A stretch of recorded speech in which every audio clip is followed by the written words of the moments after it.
We are so glad to have you all here with us. We are talking about stakeholder engagement today.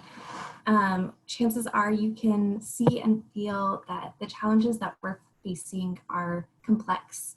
There are no quick and easy solutions, and if we stand a chance at making change, we need a lot of hands involved. That's why engaging stakeholders is so important. But what does it look like to engage stakeholders in meaningful ways? And especially right now, as our country grapples with a pandemic, with police brutality and an uprising for change, how can we engage stakeholders amid all that? How can we center and shift power to the people who are closest to the issues?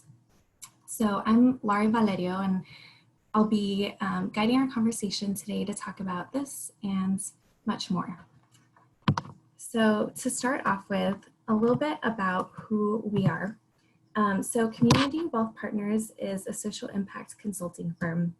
We work with foundations and nonprofits to engage stakeholders, create strategies, implement those strategies, and build capacity. We were created more than 20 years ago by Share Strength, which is an anti-hunger nonprofit. What we have planned today is really a conversation, and so we hope that you will engage with us, that you will chime in with lots of questions, and also share your insights on stakeholder engagement and respond to each other's questions. If you are anything like me, you're probably zoomed out by now, but if this is a new platform for you, here's how you can engage in the chat box. We have automatically muted everyone, and we are recording this conversation to share back with everyone who registered afterward. If you need anything during this conversation, you can message Lori Bartzak, who will be handling the technology, and thank you, Lori, for doing that. We are really excited to have 3 people joining us to talk today. So Megan Coolidge is my colleague here at Community Wealth Partners. She's a senior consultant, and she's really going to be offering some grounding and points of view on stakeholder engagement.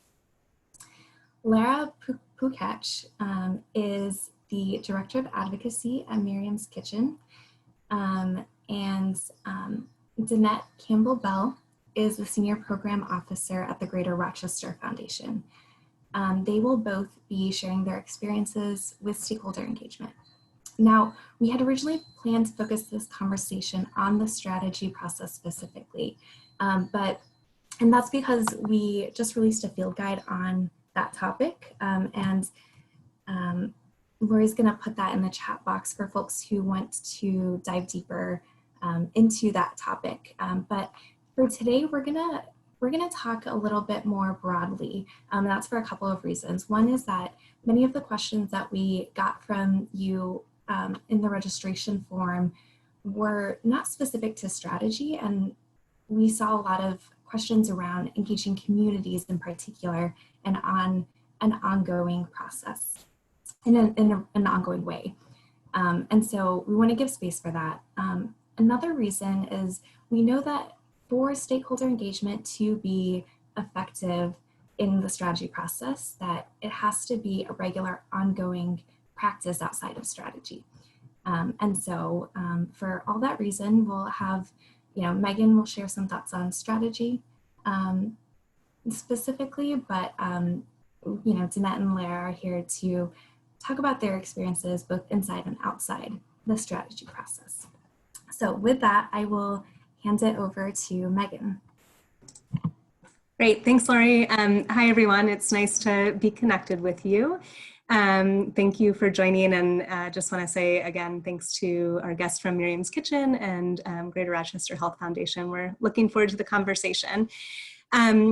Lori introduced me, but just a quick way of background. I primarily focus in our strategy practice, so supporting organizations to set new strategic plans, developing strategies for existing programs, and helping to design new programs. And I've had that opportunity to work with clients across all different sectors, so including health, education, and entrepreneurship, to name a few.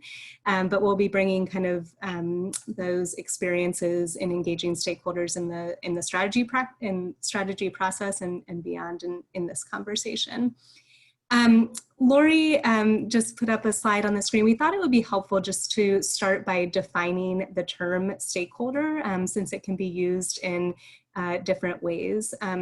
From our perspective, stakeholders are the people who will be impacted by your strategy and/or should influence the development of your strategy. So that could include community members, staff, board, academic experts. It could include a wide range of people, but those that are impacted by your strategy and should influence it.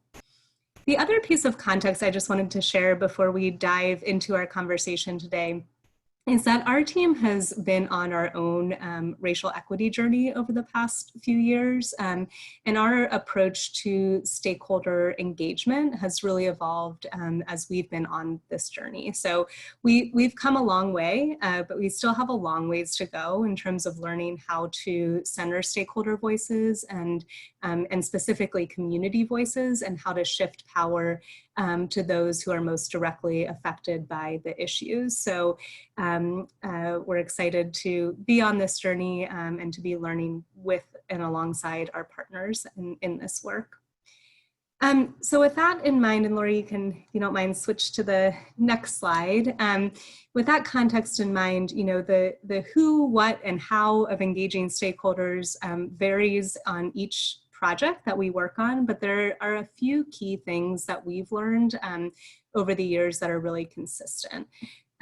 So the first is that strong stakeholder engagement is really critical to creating strong strategies.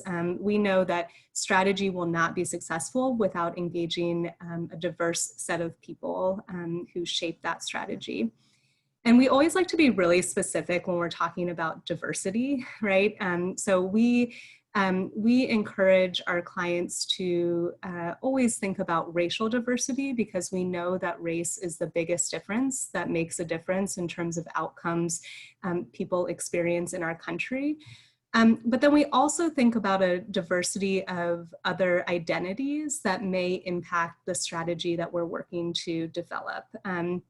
So for example, on a strategic planning process that I supported with a national organization focused on mental health, we were looking for a diversity of perspectives from folks that lived in different geographic areas, so urban, suburban, rural, because we knew that the level of access to support and resources really varied depending on where folks were based geographically.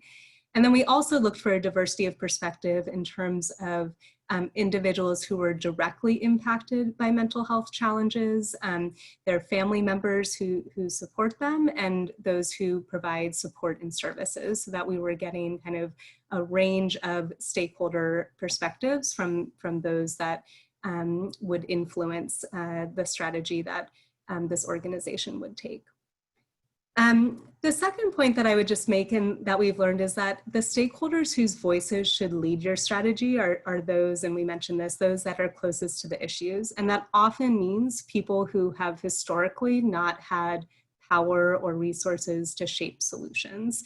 And this is really fundamental to how our team has been pushing ourselves, and our clients have been pushing themselves to shift kind of who is involved in that stakeholder engagement process. So, you know, we've seen that strategies that are developed only through, for example, board and staff input may not fully kind of grasp the nature of the challenge that they're trying to solve for. And so it also doesn't shift power to those who have been historically marginalized. So really important that the stakeholder voices who are closest to the issue are the ones at the center of that process.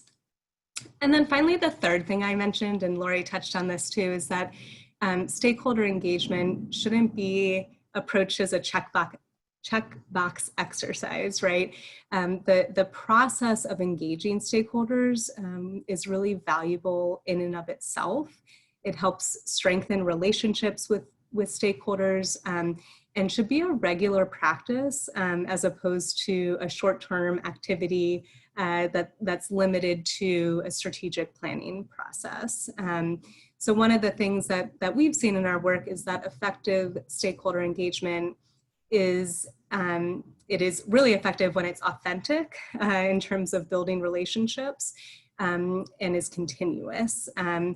So if we didn't know it before, the past few months has taught us that our country is rapidly changing, literally on a daily, sometimes it feels like an hourly basis. And so we know that strategy cannot be static, and therefore the process of engaging stakeholder voice cannot be static. It needs to continuously happen and evolve so that those perspectives and voices can shape the strategy of an organization. I'll just share a quick example. One of our clients that we've worked with for several years is a national organization that supports young people to succeed in school. And they recently developed an innovation team that regularly assesses challenges and opportunities that are brought to them by people in their network who they serve. So it helps them keep a pulse on what their communities are experiencing and how they can really best serve young people to achieve their goals. So just one example of kind of that ongoing stakeholder engagement process. So those are just a few high-level takeaways. As Lori mentioned, there's a lot more detail in the field guide that we just put out on our website. And of course, we're happy to answer more questions in today's conversation. But for now, I'll leave it at that. Thanks, Megan. So we will get more into Lara and Danette's experiences with this in a moment. But if something that Megan said sparked a question for you, if you can go ahead and type that into the chat box. And I have a question for you, Megan, before we go on. So we got a few questions in the registration form about sort of what are some processes or tools that you use for stakeholder engagement. I shared this with you in advance. I know you're ready to share some tools. Yes, I won't pretend like this was a surprise question because we have a couple of slides to answer this for you. So one tool that we often refer to is a framework that you can see here that was developed by Facilitating Power called the Spectrum of Community Engagement to Ownership. So as you can see, it really articulates the spectrum of ways stakeholders, and specifically community stakeholders, can be engaged, not just in a strategic planning process, but writ large as well by an organization. And we find this to be a really helpful tool to use to have open and honest conversations with our partners and our clients around where are they on this spectrum now in terms of stakeholder engagement? Where do they hope to be in the future? And then what is it going to take to get there, right? And I think that often can lead to some tough questions that are good to surface early in a process. So questions like what power are we really willing to give up as we move further along this spectrum?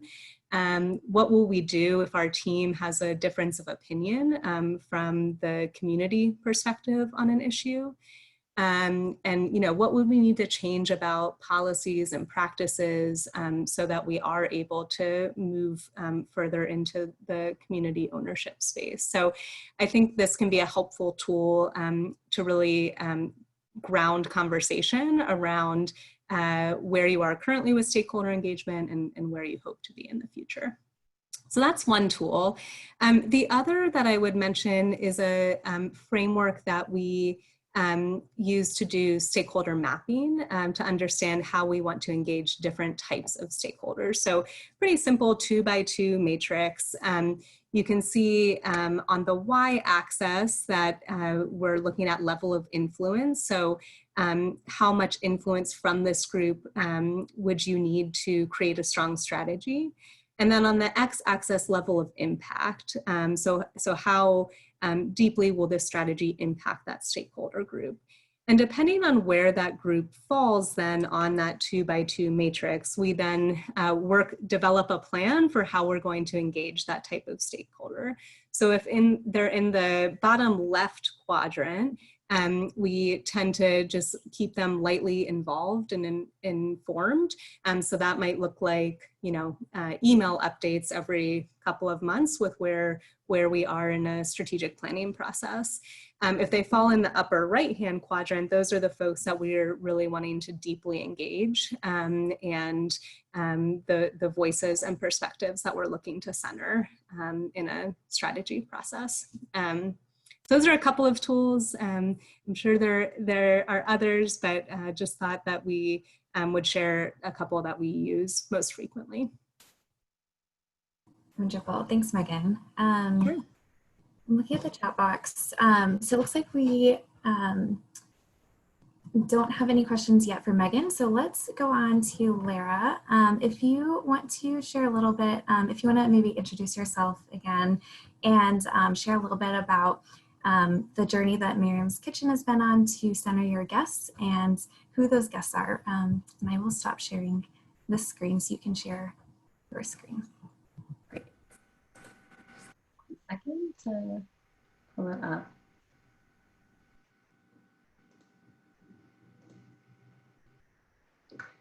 So while the tech is loading, again, my name is Lara Pukach and I direct the advocacy program at Miriam's Kitchen, and we're an organization committed to ending chronic homelessness in Washington, D.C. And sorry, it's starting to play before I share it. Can you guys see my screen now? Great. So we're committed to ending long-term homelessness in DC, and what our organization looks like is we're providing services and case management to folks every day in our dining room. We have about 120 residents in our housing program, and also are working with unsheltered folks through our street outreach team, and of course also are committed to ending long-term homelessness system-wide through our advocacy department, which I lead. So that's a little bit about us, and I was filling time as I pulled up the slide. So you can see a picture here of us, our advocacy in action. And as you mentioned, I'm going to talk about a very specific set of stakeholders that's critical to our work at Miriam's Kitchen, and that's our guests. So at Miriam's Kitchen, we say that our guests are the center of everything we do, and that term, guests, is the term that we use to refer to our clients that we're working with, who are accessing our services, who we claim to serve, but also anyone who has lived experience of homelessness in the district or beyond that we're partnering with. And what I wanted to do is just tell a quick story of kind of part of how we started on our journey of real stakeholder engagement when it comes to our guests, and kind of how it's informed our work. And, about 5 or 6 years ago, we were really thinking about how do we really make good on this commitment, on this value within our advocacy department, right? How do we, recognizing that our people with lived experience of homelessness are those that have the most expertise, the most experience, right, about what it's like to experience homelessness in the district, what it'll take to end homelessness in the district, what needs to be improved, or what's not working, are our guests. And we wanted to really make sure that guests had a chance to inform our advocacy, but also to really, do better in terms of, right, ceding power, as you mentioned earlier, and really being true partners with folks with lived experience and true leaders. And so we were experimenting with a whole host of different ways to do that within our advocacy department. And some we have been, doing that in many ways for years, but we were really looking to kind of bring it to the next level, to really elevate it. And as we were having town halls and having conversations and hearing from different working groups we established, we were asking questions like, what do you want to see the mayor do to end homelessness in the district? What do you think we need to prioritize in terms of funding in this next budget advocacy cycle? What do you think about this conversation that's happening about shelter, in the city? And there was a lot of folks who had been doing advocacy around homelessness and housing for years, who of course had really great ideas about that. But then there was this whole other kind of segment of the population of our guests who were saying things like, well, what I really want to give you feedback on is the hours that you're open. And I really want to comment on the meal that you served last week. And I'm really having a problem with what's going on with the bathrooms. And I really don't understand kind of why you don't have storage here. And so it was just really an aha moment for us that, you know, even though we kept kind of creating spaces to have conversations for advocacy, and we're kind of clear about what we were trying to hear from people on and partner with people on, they had a lot to say that was not about advocacy, right? And so it was just a reminder to us that you can't do the work piecemeal, and that engaging with our guests, collaborating with them, ceding power to them was not something that we could do just in one department. We had to do it across the organization. And so that is really something that kind of has informed our strategy, and something that I'll talk about in the next few slides as we think about how we do that. But another kind of thing we took away from that was just a reminder that people really need to feel heard, right? And especially for folks that we work with who have kind of systematically been silenced or marginalized, and who have so much to say, that, you know, we really need space to hear from people and make them feel heard, right? And we're really only checking the box if we're saying, hey, like, I only want to hear from you about this, or thanks for your input, but that wasn't the question I was asking, that really isn't fair. So we'll talk a little bit about kind of how all of those lessons have really encouraged us to move beyond engagement, right? So similar to the slide that we saw previously, and also about the importance of operationalizing our commitment, right? This core value you see on the screen, that our guests are the center of everything we do, was already something we were committed to, bought in on, that we were really exemplifying in so many parts of our work, but there was more that we felt we needed to do to bring it to the next level. And before I continue, I just also want to name that we had hoped to have another panelist with us. One of our advocacy fellows, a true leader and person with lived experience of homelessness, was originally going to join. So unfortunately, he couldn't make it, but I wanted to name that, and of course recognize that ideally I would be doing this presentation with him, or he, you know, of course he would be leading it instead of me. So recognizing that, and unfortunately he couldn't join us in the end today. But yes, for us, moving beyond engagement, beyond checking the box, beyond just kind of the input phase, you know, it includes some of these buckets. So we talked about this a little bit in the previous slide, but for us, this was just how do we really make sure that we're creating kind of structures and initiatives and projects within the organization to make sure indeed that our guests could inform our work, whether it's our programs or our advocacy priorities, but also that they're participating, right? That we're doing the work kind of together, that we have activities that folks can, and programs that people can participate in, that there's collaboration, right? That we're on the same team, kind of working towards the same goals, often learning together and kind of identifying things together, that folks have the opportunity to decide, to make decisions, to have decision-making power, right? So for us, this process is not just about kind of the means to the end, right? That our strategy, that our work will be better when it's informed and designed by and driven by our guests, but also that folks deserve to have a seat at the table where decisions are being made that impact their lives. And finally, leadership, right? Like, how are we really in our attempt to ceding power, really creating multiple opportunities for folks to have leadership positions within conversations, within working groups, within the organization, as one of like many ways that we're ensuring that we're not just checking the box, but really are operationalizing this commitment.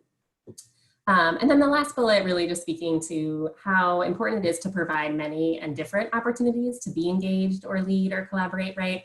That, like many of your organizations, our stakeholders are not monolithic, right? Our guests experiencing homelessness are incredibly diverse in so many different ways.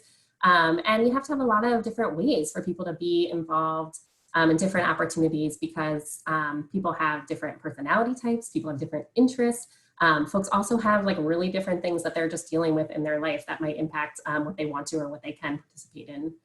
So it's important to just have really a menu of activities. Well, that's my delayed animation to say move beyond engagement there. And then, yeah, just to talk a little bit more about what it means to operationalize your commitment. I mean, this might be a term that only I use in the organization, but to me, this is really about making sure that this is part of how your organization does business, right? It's part of the DNA, that it doesn't live with one person or one department, but it's really throughout. And so how do you do that? One thing that's really important that I don't want to understate is just that you have to articulate it. I mean, at Miriam's Kitchen, we already had this value that people were bought in on, you know, written up in paper. Guests are the center of everything we do. But if you don't already have that commitment, it's really just important to just name it, right? to write it down, to say it, so that everyone is kind of able to be grounded in remembering that this is the reason that we're doing the things that we're doing. Another is to budget for it, right? At the end of the day, for so many nonprofits, things that aren't funded aren't getting done, right? Or they aren't getting done in as meaningful a way as they should be. So to just make sure you're budgeting, right? To do stakeholder engagement, to do the work to collaborate with the communities that you serve or that your work impacts. To establish structures around the work. I'll talk on the next slide a little bit about what I mean by that. And then, yeah, just back to this piece that it's really important to have standalone initiatives and also to integrate it throughout the work. So for us, we really found that it's important that we have specific places where we're like putting on our guest collaboration lens and really making sure that that's the point of that initiative. And at the same time, integrating it into other departments, into our strategic plan, into all the other places that it needs to be, and that it's really a both end approach. So what does it mean to establish structures to support the work? There are so many things that this could mean, and we could talk about this for the full hour, but just some examples are to make it someone's job. So, we all have big to-do lists, but if it's not someone's job to do the work, it's not going to get done. And so one example is that on my team, I have a full-time staff person whose job it is to really be thinking through and championing how we're doing guest collaboration, not just in my department, but across the whole organization. Other staff roles, so the fellow that I mentioned that wasn't able to join us in the end is an advocacy fellow. We hire every year someone with lived experience of homelessness who's part of our team, who's paid for their time, who's has a seat at every table. And that's just yet another way that we're engaging. And then, just to name one other, and I'm happy to come back to this seat later, is really creating a work plan. If in other parts of the organization, you're creating a work plan, right, for a project or an initiative, do it for this too, right? And so we really created a comprehensive work plan in partnership with, staff across departments and our guests to say, hey, like, where do we need to improve here? What are the goals that we want to achieve? And like, what are the strategies that we're going to employ to reach those goals? And who's responsible for each of them, right? As yet another way to kind of delegate the work across the organization and be in partnership with our guests. So I'll move on, but happy to come back to that. And then I think finally, what I would just share is keep going. This work can be really hard, and it certainly requires an examination of power, as we discussed, and sometimes there is resistance to that and hard conversations that come with that, but that's they're so important, so just to know it. But it takes more time and effort, right? That this is something that certainly is going to make for a better strategy, for better work, but that doesn't mean that it's going to save time or effort, right? It takes more time and effort, and that's part of the goal, right? And that I loved how you said before that there's the relationship building that's so critical for all this work is something that you're going to get out of that extra time and effort. And of course, that's all important. It'll slow things down, right? So just to name this is something that I hear a little resistance to all the time, because having really proper processes and protocols and structures in place to make sure that stakeholder engagement or collaboration of our guests is kind of front of center of all the work and every single thing we're doing, it slows things down, which is why you'll meet resistance. And yeah, just to say that all those things are true, but it'll be worth it. So I think I'll stop there. Happy to answer questions and just end with this photo, which is a photo of some of our advocacy fellows, past and present, some of the members of a guest-led organization that we partner closely with, doing some advocacy together to the mayor to end homelessness, and the staff that I mentioned on my team who lead and are tasked with this work. So I'll stop sharing my screen, but yeah, happy to take questions or whatever's next on the agenda. Thanks, Lara. Yeah, so if you have questions for her, please type them into the chat box. I'll get us started with one question. So I do want to bring the conversation into sort of today, what we're facing sort of as a country right now and what communities are facing in particular. So, from the disproportionate impacts of COVID-19 to police brutality, communities are grappling with a lot, particularly Black communities, Indigenous communities, and communities experiencing chronic homelessness.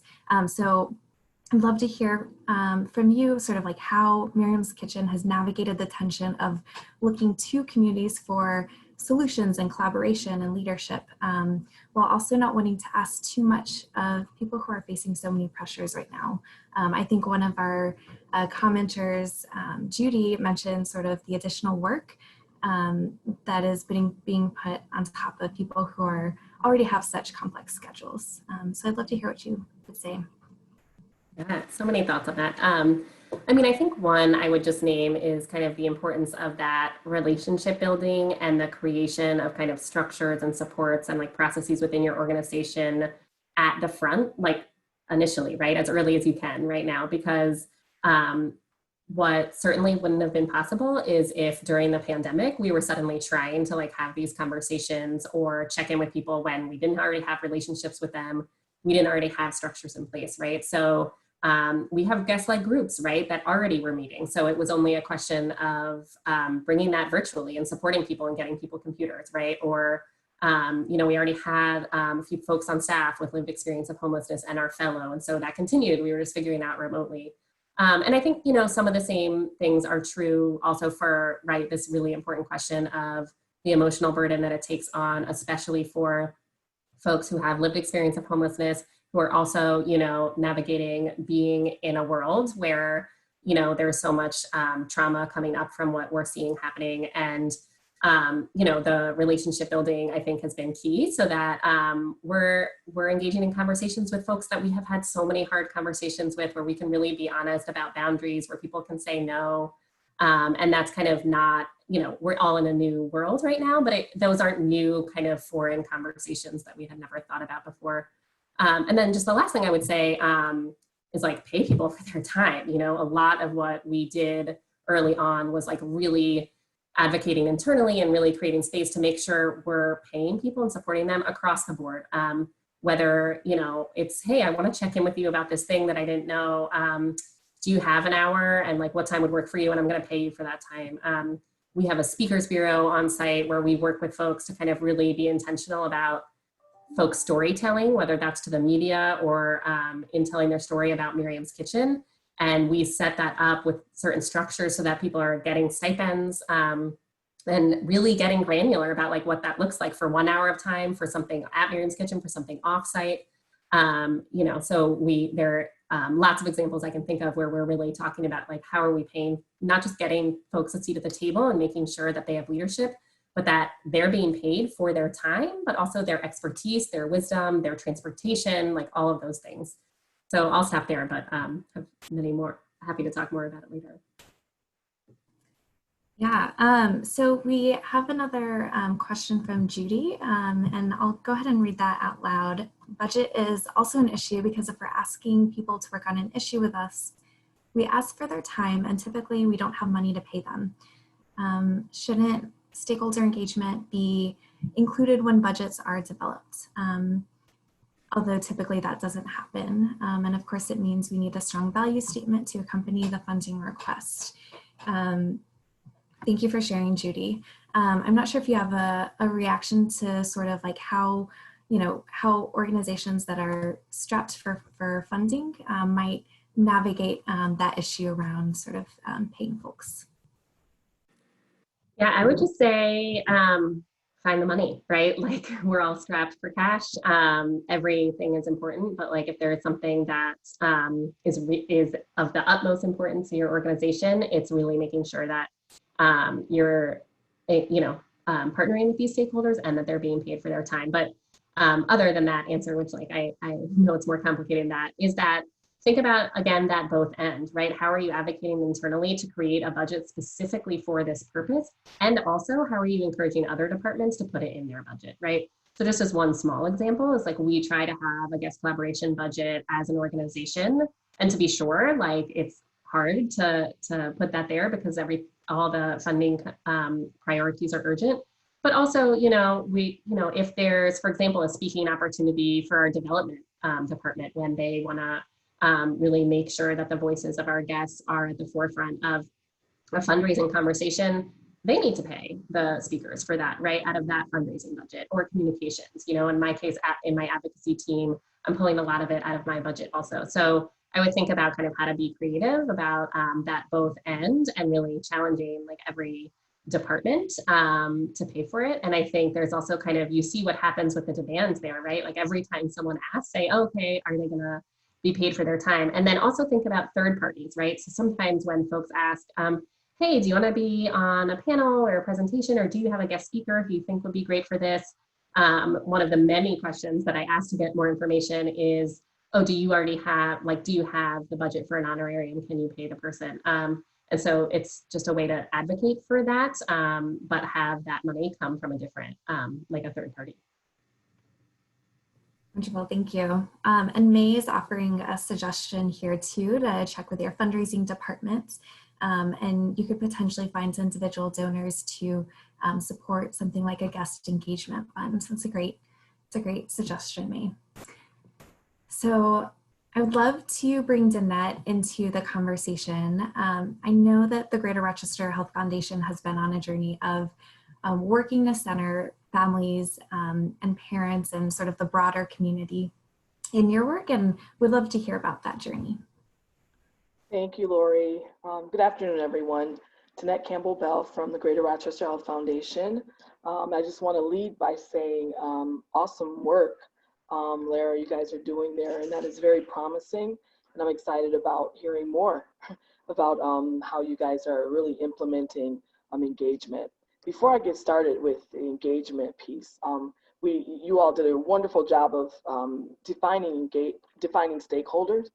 I really want to touch on engagement, and it's amazing that when we look at the word engagement and we look up the definition, it's related to either being engaged to someone for marriage proposal, or it's engaging in war.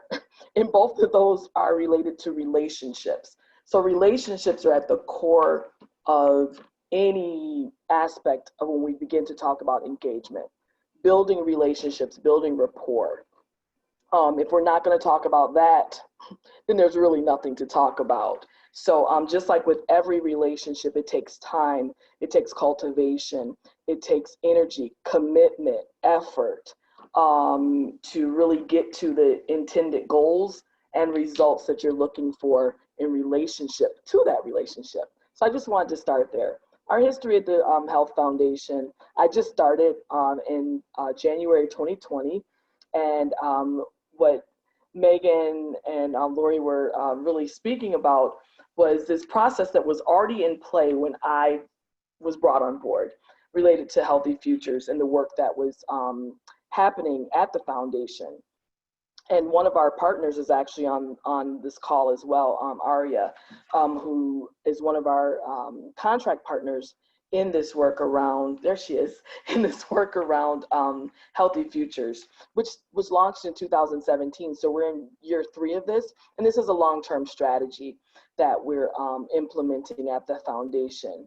But somewhere around year 2-ish, year 1.5, year 2, prior to my coming on board, they began to raise, and this was heard from both inside the organization, as well as the stakeholders who were at the table, as well as the partners, the need for bringing parents to the table.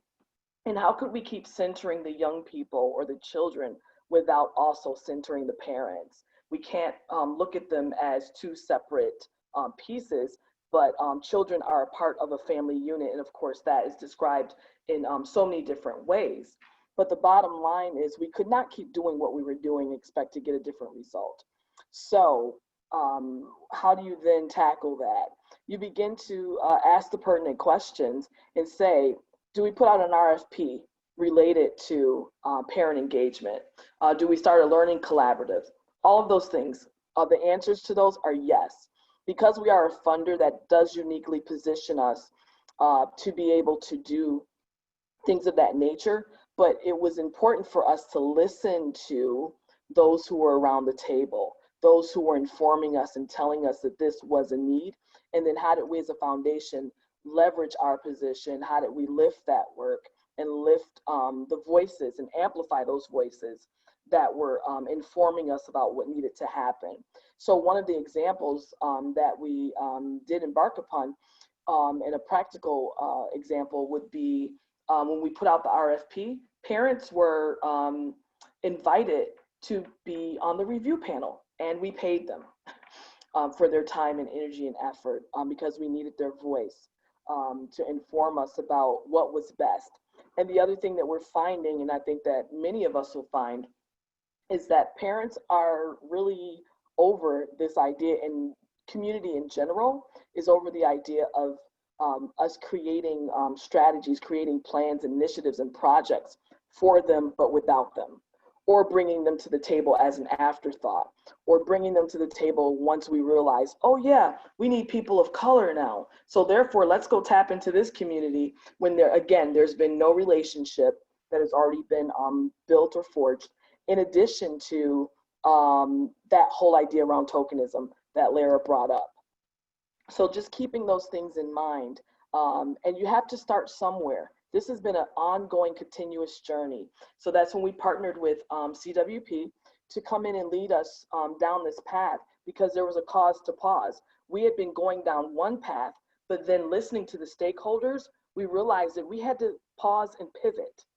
And again, that does slow down the process, but it's worth it in the end to get us to the intended results. Everybody's like, oh, we got to have results. We've been doing all these investments, but I believe that we've been investing, our investments may be good, but our tactics have been off.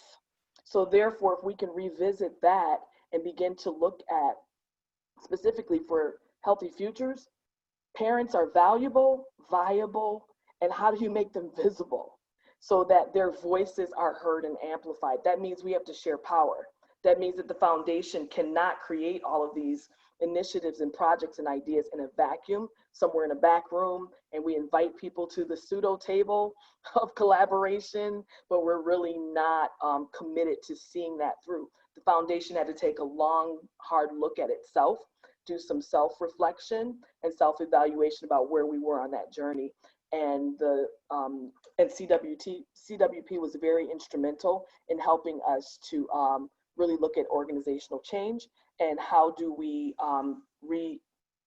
re-envision and recreate a strategy that was already in place. So now here we are at year 3, and we're looking at how do we do business differently.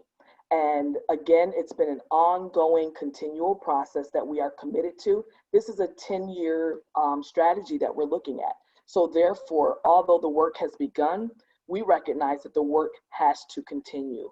There is no way that we can bring the parents to the table at the beginning, then we drop them off and say, oh, thank you for everything that you gave us. We're good, we're done with you. No, we have to keep them pacing along with us to continually inform us so that we are able to meet their needs, because no longer, again, are parents accepting, or community members, stakeholders in general, are they accepting doing things for us without us? That is just not acceptable anymore. And that's just from our lens as a funder. And in order for us to see the return on our investments, we have to do work differently. And then I've got some other things I really want to share with you all around, I call it changing the tide around engagement. And the T is the table. Who's at the table? Who's not at the table? You got to look at it from both aspects. Who's at the table? Who's not at the table? How are you setting the table? Wouldn't it be a shame that if you invited people over to your house for dinner, and you say that everybody's invited, but then I only offer certain items that I'm serving that night to only certain people, or I say, oh, you can have this or you can't have that. No, we have to be really strategic about how we're setting the table, and intentional. And then also trust. Trust is huge, but that comes from relationship building. You've got to do the front end work in order to have folks to buy in and believe what you're saying, especially from our position as a funder or from the philanthropic space. There has always been that tension between those two. And then the other T for the tide would be this whole idea around transparency. Mean what you say and say what you mean, and vice versa. And keep people informed along the way. about what's really happening and be honest about that. People will really appreciate that. The I is being intentional and making sure, because strategy is good, but there's no intentionality and no action steps to follow that. It really means nothing at the end of the day. It's just some good thing that you came up with, and it's like, okay, what was the point of that? Who's involved? Who, again, it goes back to who's at the table, and how are you ensuring that everyone has input and that all voices are heard and included? And then also the D, are you doing this on purpose? The doing, the actual doing of the work. Are you really being intentional about it? And who's driving it? And who's designing it? All of those key pieces are important to ensuring that engagement happens along the way. We as the foundation, we have decided to take the back seat and allow for the parents and the stakeholders to drive the process as much as possible. And we're just listening on the sidelines and just being deliberate about how you go about enacting those things and taking action based upon what you've heard, based upon what you're seeing, and based upon the evidence that's being presented to you. And then the E is evolving. It's not a one-stop deal. You have to constantly be ready for change and an evolution that takes place over time. And again, as I said, we were in year 1.5. Now we're in year 3. This process is continual. And then we have to continually evaluate ourselves. We talk about a lot of evaluation of our partners, a lot of evaluation of all these other things, but are we looking at ourselves and doing self-assessment on a continual basis as well? And then the last thing I want to share with you all is my L's. And Megan has heard this already, so bear along with me, Megan. Our position at the foundation, again, is listening, which is normally not the position that philanthropic spaces take. And oftentimes if we do, it's just for the sake of, oh, we heard from the community. But do we really intend to do what the community is asking us to do or the stakeholders are asking us to do? So if that's our position in the middle, on the other side of that is the learned and lived experience of our providers and of the parents or the families who are actually living through the challenges and living through the situations that they're confronted with that we're trying to help mitigate. So learning from both the parents and the providers, the lived experience as well. And then on the other side, our job after listening is to lift and to leverage what we have heard and what we have learned. And then the last piece of that is to link all of that together to then provide a comprehensive approach to how we best provide support, services with the families, stakeholders, the community being at the center of that work and allowing that to drive our decision making and having shared power. We can't hold all the power because we're already in a powerful position, but we have to leverage that and share it and shift the differential so that the stakeholders, the community voice, and their informed, their informing of us helps to drive our decision making. Thank you, Danette. This is great. I want to make sure there's some time for more questions. So if it's okay, we'll jump into some of that. So we saw a couple of people asking questions about sort of like reopening, re-engaging stakeholders as things reopen, sort of rebooting, different like advisory boards or things like that. And so I'd love to start sort of with sort of what that looks like for you all, and to start, Danette, with you, sort of how you go about collaborating with, engaging with communities in an authentic and humble way, particularly as you look at re-engaging with them in the coming. Yes, the short of that is because we'd already had touch points and relationships that had already been created and established over time throughout the process. That's why it's important that at the beginning, don't wait to the middle or to the end or afterthought. be intentional about bringing people to the table at the beginning. It is messy. I promise you this, it's messy, but it is worth it. It does slow down the process, as Lara has already stated. However, when you do that at the beginning, when things like COVID happen, you're not now reaching and stretching and trying to figure out, oh my gosh, what do we do? You're already able to tap into those previously established relationships. So we're on a listening tour virtually to continue our vetting process based upon what we've already learned, what we've already known from, and what we've already heard from stakeholders, and pushing that back out to them saying, hey, is there anything that we've missed? Because we don't get everything right, but we need you guys to inform us. So we've had to go virtual in this age of COVID. And what we have actually found is that we get more participation virtually oftentimes than what we have been able to do in person. So we're probably going to continue down this virtual path in conjunction with in-person informing of the process to ensure that we're engaging everyone where they are. Thank you, Danette. Lara, I'd love to turn to you and sort of hear a little bit about, like, what does it look like for Miriam's Kitchen to build relationships and trust with stakeholders and with your guests in particular? Yeah, and do you mean like all the time or specific to the kind of pandemic?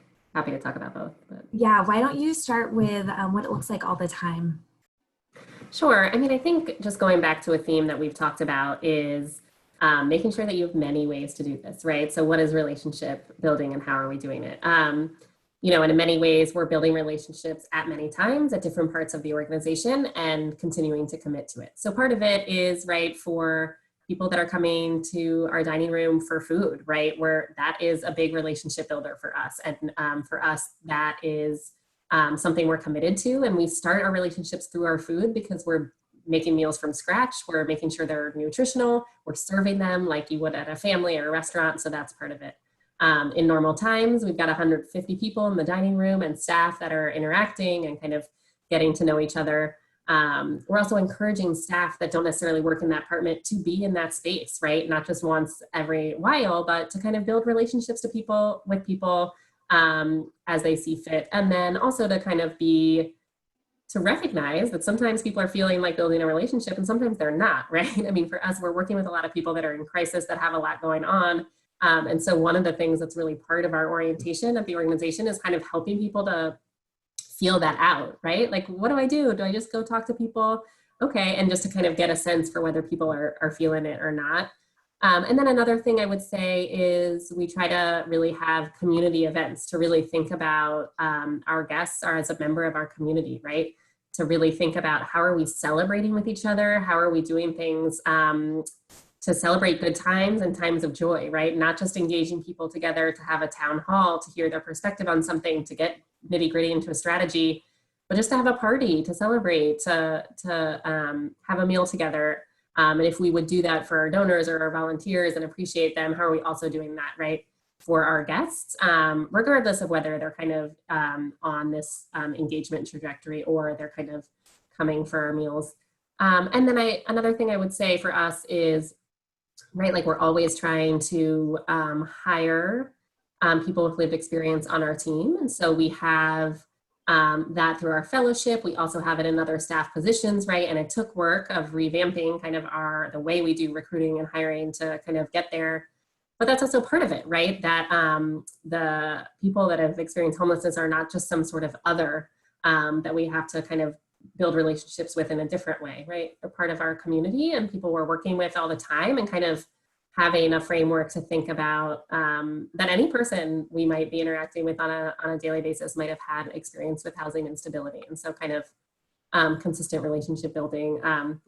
And then I think just one more thing and then I'll stop because there's a lot, is just going back to this kind of menu of many different activities has created so many spaces for us to build relationships, right? So we have a speakers bureau, and so many members of staff are getting to build relationships as we work together, either because people are doing speaking gigs or because we're doing some storytelling through communications. We also have guest seats in a few places. So we run an advocacy campaign. And so on the steering committee of that campaign, you know, we have guest seats and people who were paying for their time. And so that's also an opportunity to build relationships because we're having meetings all the time. Similarly, I didn't talk even about our Agent of Change working group, which is like our interdepartmental team that's like tasked with our guest collaboration and leadership. And there are guest seats on that. So it's kind of just like figuring out every chance you can to kind of keep building relationships, build that trust. And then also knowing that what you get out of that is not just the fact that you built a relationship, but that even though you're creating space at the table every time you can for decision making, it also means that those few times that someone isn't at the table because you have 15 minutes to make a decision, your staff is constantly informed by the relationships that they have and the conversations they've had and the decision that was almost identical to this another time. And all of that kind of works together and overlaps in a way that I think is better for the work and for everyone. Well, thank you. So we are running low on time. I can see that May offered some thoughts there. And so do take a look at what she shared. In the meantime, I'm going to try to make this full screen. And what I want to do is ask each of our speakers to share a final piece of advice.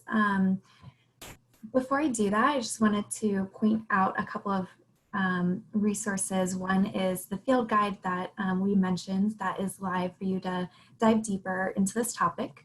Another is Megan, who has offered to, be a resource for you. If you have questions, you're welcome to connect with her. And then lastly, please do take, even 15 seconds to take our survey. It really helps us understand what is resonating for you and what could be better. And so in our last minute, I wanted to turn to our speakers, and I'd love to hear just one parting thought from each of you and a final piece of advice. And let's start with Megan. Sure. Thanks again for your time, everyone. I think I would say piece of advice would be either start somewhere or stay the course as it relates to stakeholder engagement. So, stay committed to authentically engaging stakeholders, centering the perspectives of those closest to the issues and shifting that power. And as we've talked about, it isn't easy, but we know it's critical to building new sustainable community-driven solutions. Thanks, Megan. Lara? Yeah, I think my advice, other than just kind of knowing that you'll make mistakes and kind of keep going anyway, is really just back to this idea of transparency and the feedback loop.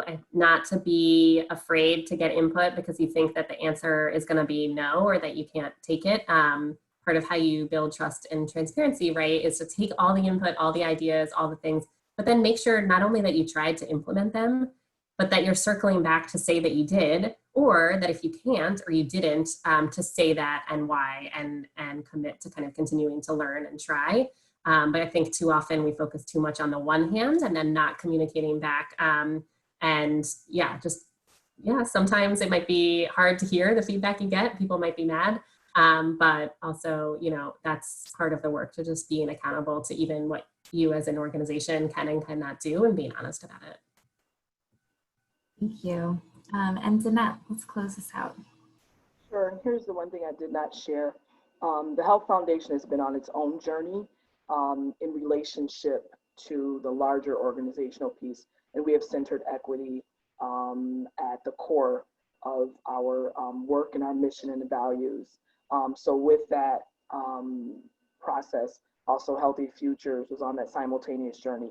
Now we're on an additional journey where we're really looking at equity through a racial lens around how do we uplift the Black and Brown community and ensuring that we are lifting those voices and leveraging that, but also using our position to ensure that our power and our resources are invested strategically and intentionally with a deliberate purpose and result in mind. The last thing I really want to share is that now is the time. Whatever you're going to do around engagement, now is the time to jump in and do it, even if you have not been doing it. We cannot afford to keep waiting to bring community to the table. Community is important. They are valuable partners in this work. And when we begin to see them in that way and to see everyone as having input, having perspective, having wisdom to add to it, it makes our work so much richer. It makes our results so much bigger. That's wonderful. Now is the time. Love it. Thank you so much to everyone for joining. Thank you especially to Danette and Lara for sharing, and Megan for sharing your thoughts. And I hope you all have a good day.